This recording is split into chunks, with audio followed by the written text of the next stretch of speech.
नमस्कार, मैं सौरभ। मेरे साथ जंतर मंतर पे आम पब्लिक है। सर, आपका नाम?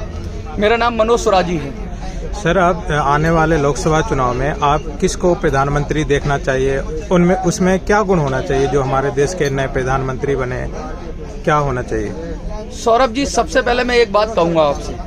आप लगता है कि हमारा देश अभी संसदीय व्यवस्था में गया ही नहीं, संसदीय लोकतंत्र में गया ही नहीं, क्योंकि अगर संसदीय लोकतंत्र की बात आप करते तो आपका ये सवाल बहुत ही अनुचित होता कि हमारे देश का कैसा प्रधानमंत्री चाहिए, क्योंकि संसदीय व्यवस्था में जनता सांसद चुनती है, ना कि प्रधानमंत्री। ये कोई राजकीय व्यवस्था नहीं है, अमेरिका की डेमोक्रेसी नहीं है कि हम प्रेसिडेंट को चुने। हम चुनते हैं सांसद, और सांसद को इनडायरेक्ट तरीके से सब मिलकर प्रधानमंत्री निकालते हैं। तो ये सवाल कतई अनुचित है कि 2024 में जनता प्रधानमंत्री तय करेगी। जनता सांसद तय करती है, और सांसद जब तक अच्छे तय नहीं करेंगे आप, तब तक प्रधानमंत्री बेहतर आएगा ही नहीं। अलग अलग पार्टियों के कुछ प्रमुख दावेदार होते हैं, जैसे कांग्रेस से राहुल गांधी, गठबंधन से नीतीश कुमार और बीजेपी से नरेंद्र मोदी, और बाकी अलग अलग पार्टियों की भी महत्वाकांक्षा होती है कि हमारी पार्टी का उम्मीदवार हो। अगर आपके पास कुछ ऑप्शन हो तो उसमें आप किसको चॉइस करोगे? मैं बताऊंगा, मैं आपको बता दूं कि पार्टियों ने अपनी अपनी दुकानें खोल रखी हैं। जो भारत का संविधान है उसमें चुनाव व्यक्ति लड़ता है, ना कि पार्टियां। आपने कभी भी अगर चुनाव में वोट डाला हो, आपने अनुभव किया हो, तो जब चुनाव में वोट कास्ट किया जाता है तो पार्टी का नाम नहीं होता है, सिर्फ सिंबल होता है। सिंबल इसलिए डाला गया था जब उस समय को कि लोग अनपढ़ थे, तो सिंबल का इस्तेमाल किया गया कि भाई जिससे वो अपने कैंडिडेट को पहचान लें। पार्टियों का काम है जन जागरण करना, लोगों के अंदर अज्ञानता हटाना, लोगों के अंदर अपनी बातें पहुंचाना, लेकिन पार्टियों का काम प्रधानमंत्री तय करना नहीं होना चाहिए इस देश में। अगर पार्टियां देश का प्रधानमंत्री और इस तरह का सोच तय करने लगी तो देश विनाश की ओर जाएगा, क्योंकि देश की ये सोच जनता को तय करनी चाहिए। जनता जिसको तय करे वो प्रधानमंत्री होना चाहिए, ना कि ऊपर से एक प्रधानमंत्री तय कर दिया, उसके नाम पे पोस्टर छपा दिए, उसके नाम पे वोट डाल दो और उसके नाम पे बेवकूफ बन जाओ। सब गधे घोड़ों को जिता दो, और गधे घोड़े जिताने के बाद एक अच्छा ब्रांड दिखा दो, उसका चेहरा चमका दो, बाकी सब गधे घोड़े जिता दो। ये लोकतंत्र नहीं हो सकता, ये राजतंत्र की व्यवस्था है। लोकतंत्र अगर चाहिए तो हमें अच्छे सांसद जिताने होंगे, वो किसी भी पार्टी के हों, वो निर्दल हों, जिनके अंदर कैलिबर हो, और चुनाव चिन्ह का बहिष्कार करना पड़ेगा। क्योंकि अब अब पहचानने के लिए ना जो मशीन है, जो वोटिंग मशीन है, उस पर फोटो भी लगती है। पहले जब व्यवस्था थी तो क्योंकि चुनाव चिन्ह इसलिए इस्तेमाल किया जाता था कि जनता अनपढ़ थी, नाम पढ़ नहीं सकती थी, इसलिए वो चिन्ह के जरिए अपने उम्मीदवार को पहचानती थी, फोटो की व्यवस्था नहीं थी। लेकिन जब ईवीएम पे फोटो लग गई है तो चुनाव चिन्ह की जरूरत क्यों है? चुनाव चिन्ह है एक जो पार्टियों को टिकट बिकती हैं चुनाव चिन्ह की वजह से। अगर ईवीएम से चुनाव चिन्ह हटा दिया जाए ना तो दिक्कत ही खत्म हो जाएगी, सारी पार्टियों का धंधा खत्म हो जाएगा, टिकटें बिकना बंद हो जाएंगी, और पार्टियों में भी सही उम्मीदवारों को टिकट मिलेगी या सही उम्मीदवार को चयन होगा। आपका कहना है कि अपने अपने सांसद, एक निष्पक्ष सांसद हो, किसी पार्टी का हो या ना हो, आपको पढ़ा लिखा सांसद होना चाहिए, अच्छा सांसद होना चाहिए। हाँ बिल्कुल। अगर मेरी बात सुनिए, क्या होता है, सभी पार्टियों को ले लो, कांग्रेस ले लो, बीजेपी ले लो, सपा ले लो, बसपा ले लो, सबसे मोटा पैसे वाला ढूंढेंगे जो चंदा खर्च करे, सबसे बाहुबली ढूंढेंगे, क्योंकि कमजोर आदमी तो लड़ नहीं सकता चुनाव। इतना मुश्किल कर दिया गया है कि सच्चा और कमजोर आदमी लड़ नहीं सकता। जो आदमी सब पैतरे जानता है, जो सब चीजें करता है, वो कहाँ से डेमोक्रेसी की व्यवस्था करेगा? वो तो राजतंत्र ही चलाएगा, वो चाहे कांग्रेस ले लो चाहे बीजेपी ले लो। तो ये व्यर्थ के सवाल हैं कि कांग्रेस आएगी या बीजेपी आएगी तो कुछ बदल जाएगा। जब जो कांग्रेस की नीतियां थी, जो प्लान थे, वही बीजेपी ने एग्जीक्यूट किए, और जो बीजेपी के प्लान होंगे वही कांग्रेस एग्जीक्यूट करेगी। सिर्फ चेहरा बदल लेने से, सिर्फ पार्टी बदल लेने से देश में बदलाव नहीं आएगा। जब तक व्यवस्था में परिवर्तन नहीं होगा तब तक कुछ नहीं हो सकता। जो हर तरह की पार्टी, अलग अलग पार्टियां अलग अलग राज्य में फ्री की रेवड़ियां बांट रही, चाहे बीजेपी हो, कांग्रेस हो या अदर पार्टी हो। मैं पूछना चाहता हूं, इनके बाप का पैसा है जो फ्री की रेवड़ी बांट रहे हैं? इनके बाप का पैसा नहीं है, वो हमारे टैक्स का पैसा है। काय को फ्री दिया है? हमसे टैक्स लिया है तो वही हमें वापस कर दिया, कंपनसेट किया है। फ्री कुछ नहीं दिया है, फ्री कुछ नहीं होता है। जनता का पैसा है, जनता को वापस मिल गया तो किसके पेट में दर्द हो रहा है। फ्री की रेवड़ी शब्द बहुत ही आपत्तिजनक है। जनता को कंपनसेट किया जा रहा है क्योंकि जनता ने जो टैक्स का पैसा दिया था, आप अपना पैसा बैंक में जमा करते हो और जब निकालते हो तो फ्री में मिलता है क्या आपको? आपने जमा किया इसलिए मिला। जनता ने टैक्स का पैसा सरकार को दिया और सरकार ने कंपनसेट कर दिया क्योंकि हमारी कमजोरी थी। सरकार ने देखा भाई ये वर्ग कमजोर है, इसी टैक्स के पैसे से उसको दे दो, तो फ्री में कैसे दे दिया? हमारा टैक्स का पैसा था।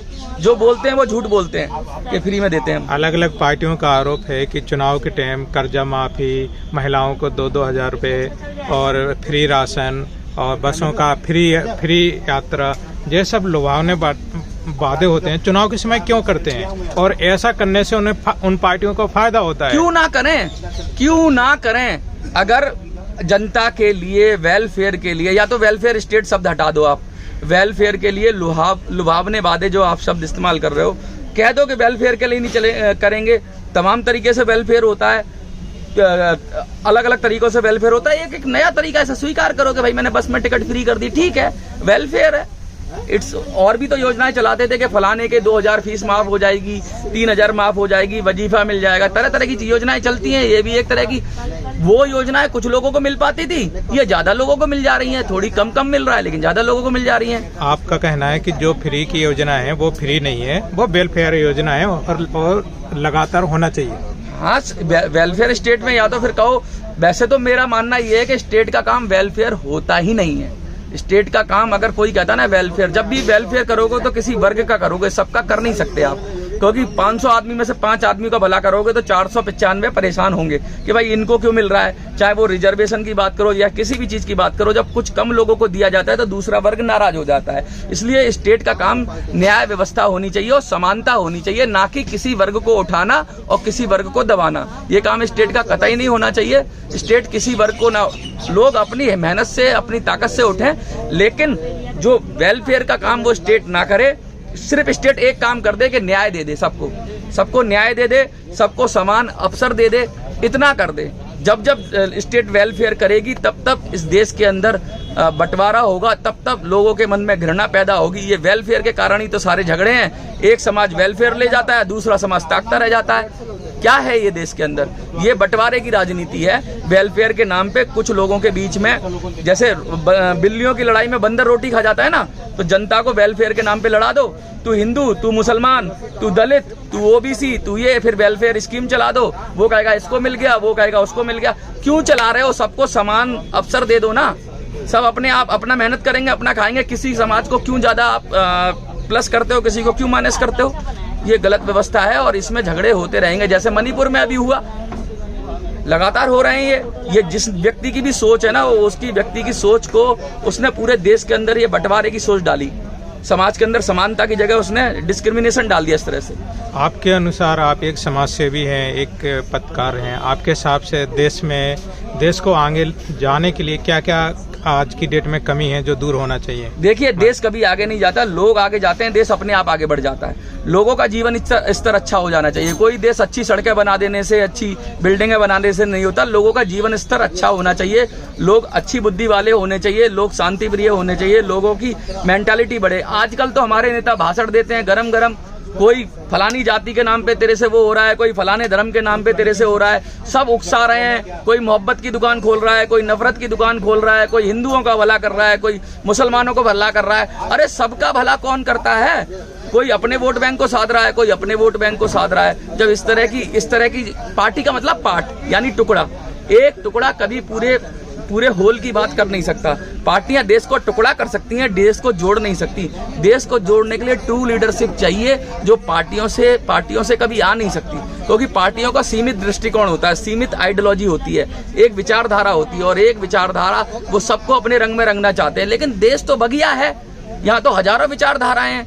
यहाँ पार्टी जैसी चीज के हाथ में अगर पूरा देश दे दोगे एक पार्टी के हाथ में, या तो कहोगे सब पार्टियों को थोड़ा थोड़ा बांट दो और सबकी मिलकर सरकार बनाओ, तब तो ठीक बात कहोगे। तुम कहो कभी बीजेपी की बना दूंगा, कभी कांग्रेस की बना दूंगा, तो बाकी जिन्होंने वोट नहीं दिया है वो हमेशा दुखी रहेंगे, चिल्लाएंगे, तड़पेंगे, क्योंकि उनको तो सत्ता में आप भागीदारी दे ही नहीं रहे हो। वोटिंग सिस्टम ऐसा बना दिया है मल्टी पार्टी डेमोक्रेसी में कि डिस्क्लूड कर देते हो 70% वोट। आप बताऊं मैं आपको, एक वोट पड़ता है तो उस वोट के अंदर मल्टी पार्टी डेमोक्रेसी में 100 वोट पड़े, 20 किसी को मिल गए, 20 किसी को मिल गए, 30 किसी को मिल गए, 50 ने डाला ही नहीं, तो क्या हुआ? आपने जिसने सबसे ज्यादा वोट दिया उसको आपने राजा बना दिया। क्या वो पूरे देश का नेता था?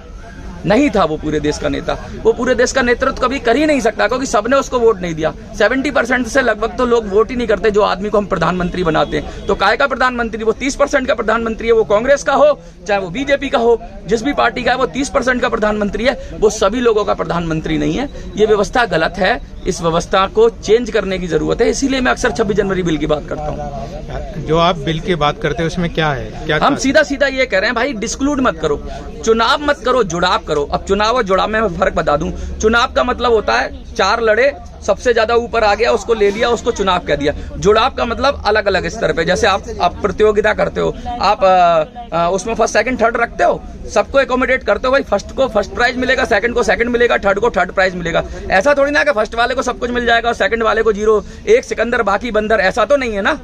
तो देश में ये पॉलिटिक्स में ऐसी व्यवस्था क्यों है कि जो जीत गया उसको सब कुछ मिल जाएगा, जो दूसरे तीसरे नंबर पे आते हैं, जो अपनी जमानत बचा लेते हैं, उनको एकदम डिस्क्लूड कर देते हो आप। ये तरीका गलत है। वो चाहे खेल हो चाहे शिक्षा हो, सब में रैंकिंग होती है, तो पॉलिटिक्स में क्यों नहीं?